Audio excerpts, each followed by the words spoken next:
Gittin Daf and continues the Gemara's discussion of what happens if you have a get written for a certain individual. Do you have to be concerned that there's another individual with the same name?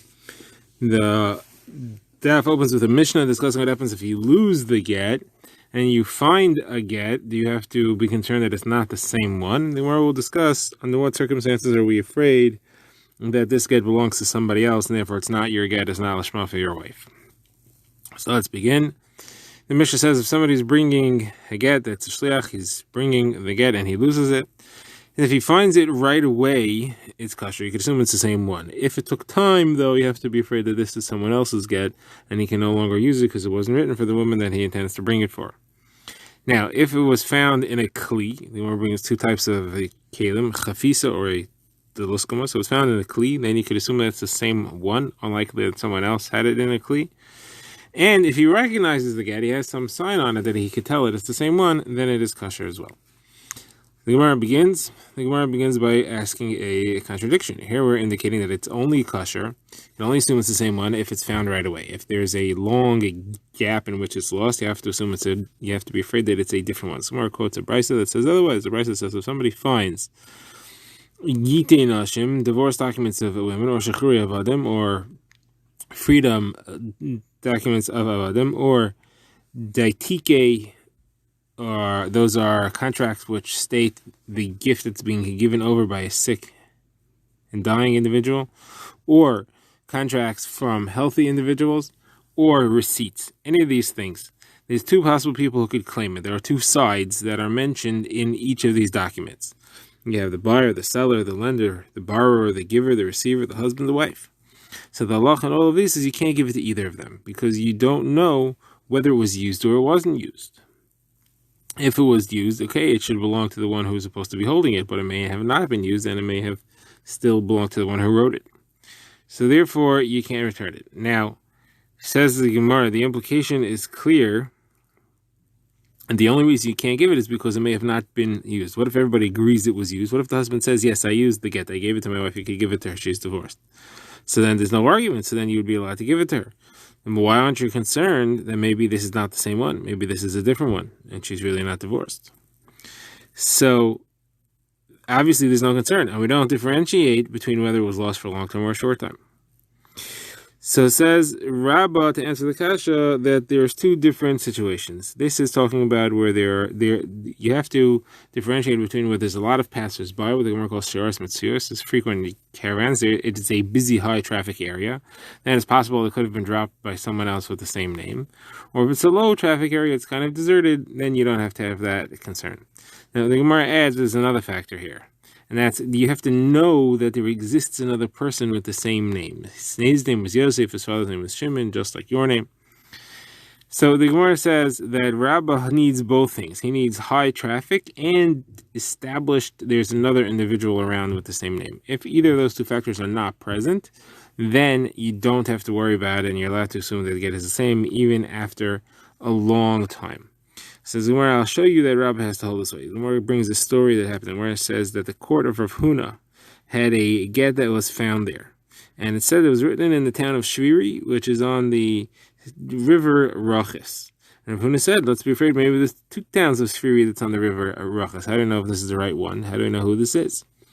So the Gemara says, Rav Chizda said to Rabbah, go look into this because Rav Huna is going to ask you what you hold in the end. So he went and he found in his Mishnah, any act of court, it can be returned. You're allowed to give it back to the person whose name says on it. You can assume that it's his.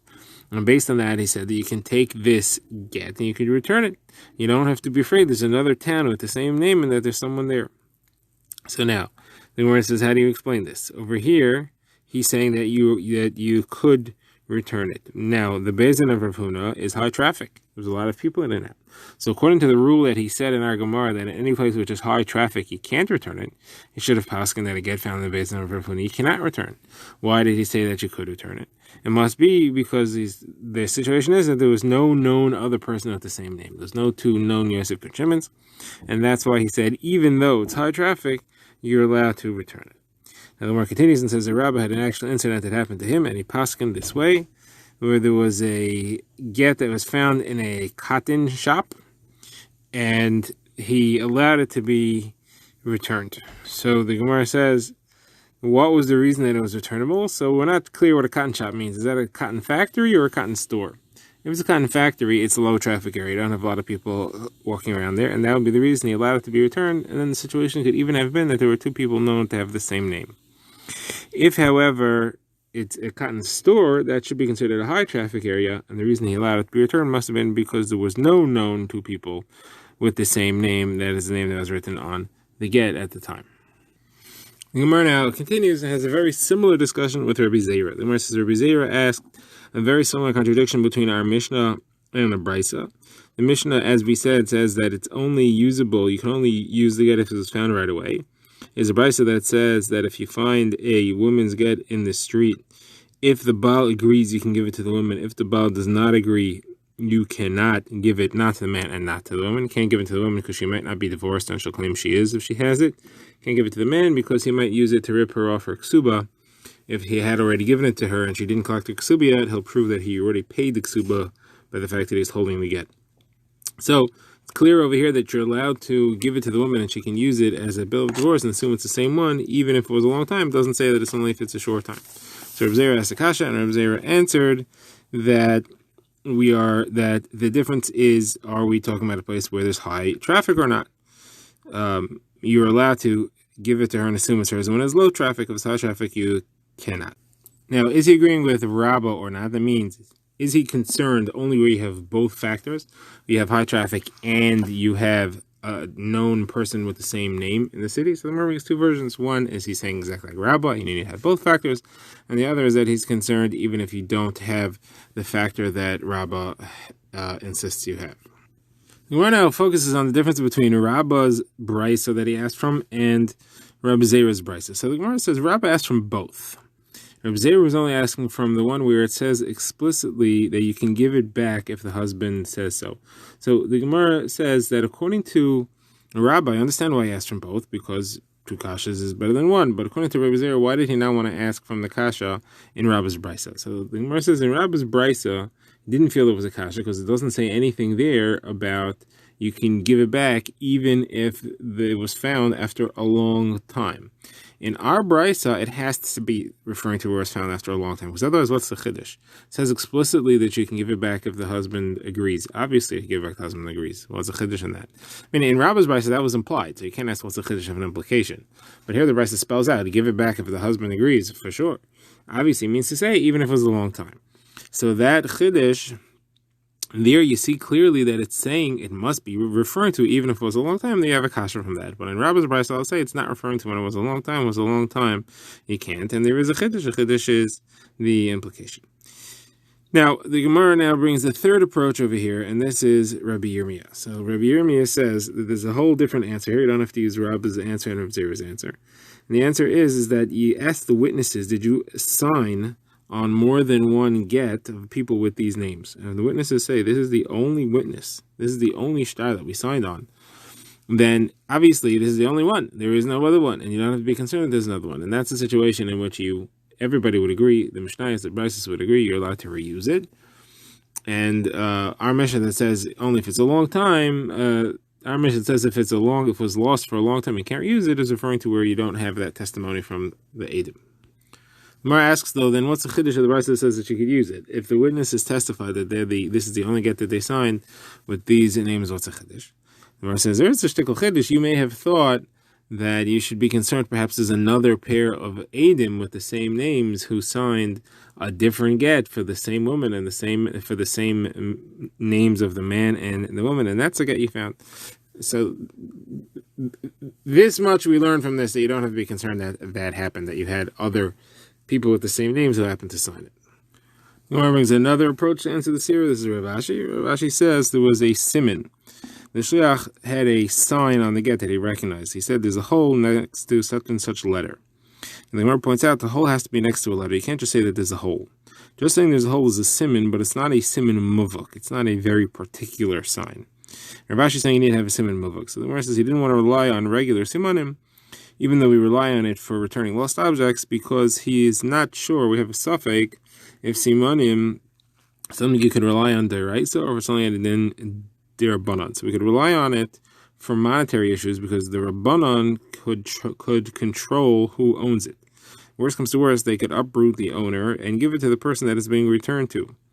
Now, this is a halacha v'ishes ish, to say that she is divorced with this. Again, is a deraisa, the Rabbanan would never do that, and therefore he only is willing to rely on simanim of hakin, where you have a hole next to a particular letter, not just the fact that there's a hole. Then the Gemara brings an incident. The Gemara says the Rabbi Bar Bachana was a shliach carrying a get, and he lost it in the base medrash. And then he said, I have two ways to claim it. I have a siman, and I have a tfi zayin. I recognize, if I'll see it, I'll recognize it without being able to point at anything specific. I'll be able to tell by the look that it's the same one. And they did return it to him. And he later said, I don't know what the halacha is, and I'm supposed to learn from that. I don't know if they returned it to me because of simanim, and they hold simanim deraisa. You could rely on a siman. It was not a siman. You could rely on the siman even for deraisa. Or because of tfi zayin, because I recognize it. And tfi zayin is something that only applies to chachamim, to the Rabbanan, to other people. You wouldn't have tfi zayin, and therefore I wouldn't know whether I could apply this to other people or not.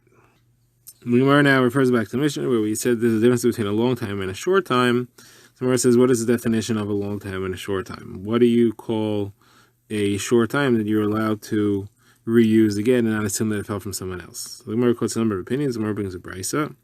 Rabbi Nassan says that it is short enough means that there was not enough time for a caravan, a group of people to pass by and camp there. Shimon ben Elazar says that it's nothing to do with time. You have to have someone actually standing there and seeing that no one passed.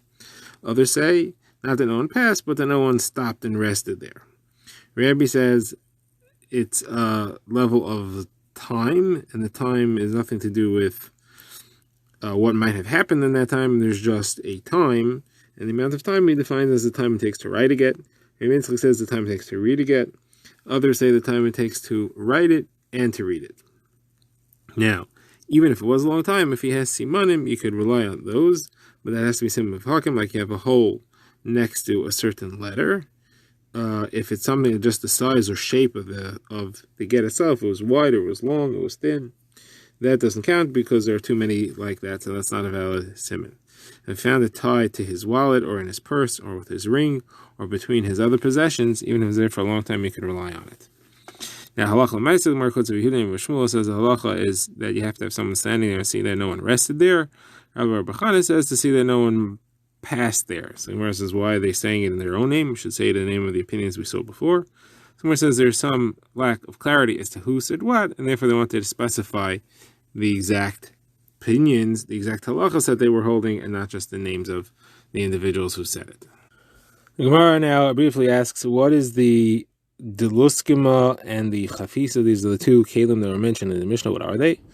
So Gemara explains that Chafisa is a small pouch or flask. The Harshim say that it was used to store papers. And a Deluskima, the Gemara calls the bag that old men used to carry.